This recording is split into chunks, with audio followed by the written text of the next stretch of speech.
Memur Sen Konfederasyonu olarak kurulduğumuz günden beri temel hak ve özgürlüklerin tam anlamıyla sağlanması, din ve vicdan hürriyetinin en geniş şekilde yaşanabilmesi için birçok eylem ve etkinlik gerçekleştirdik.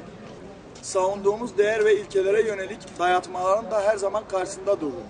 Kamu kurum ve kuruluşlarında çalışan personelin kılık ve kıyafetine dair yönetmelikle kadın çalışanların ayakkabısının şekline, saçını tarama şekli ve modeline kadar düzenleme yapma yetkisini kendisinde bulunan çarpık zihniyetin bakiyesi halen devam ediyor.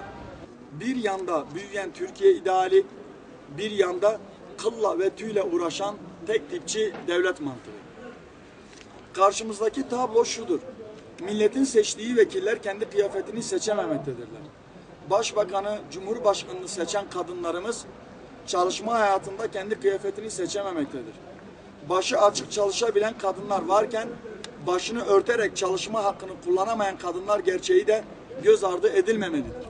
Referandumda kadınlara ayrıcalık hakkını onaylayan milletimiz bilsin ki kamuda kadınlar kategorize edilmekte ve kadınlar arası ayrımcılık uygulanmaktadır. Ülkenin hür ve eşit bütün yurttaşları aynı hakları kullanamamakta, kadın eşitsizliğine neden olunmakta, özellikle inancı gereği başörtüsü takılan kamu çalışanlarına zorla başları açtırılmakta ve bu uygulamayla bizzat devlet tarafından kadına psikolojik şiddet uygulanmaktadır. Yapılan cinsiyet ayrımcılığıdır. Demokratikleşme yolunda önemli adımlar atan ve lider ülke olma konumunda olan Türkiye bu ayıbından en kısa zamanda da kurtulmalıdır.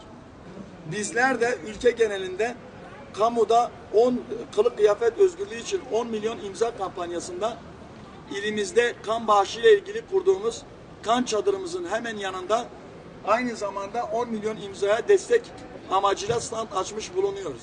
Ve bütün vatandaşlarımızı standlarımızı ziyaret ederek hem 10 milyon imza kampanyamıza destek vermelerini hem de kan bağışı kampanyamıza can kurtarmayı baz alarak kan bağışlamalarını istirham ediyoruz. Saygılarımı sunuyorum.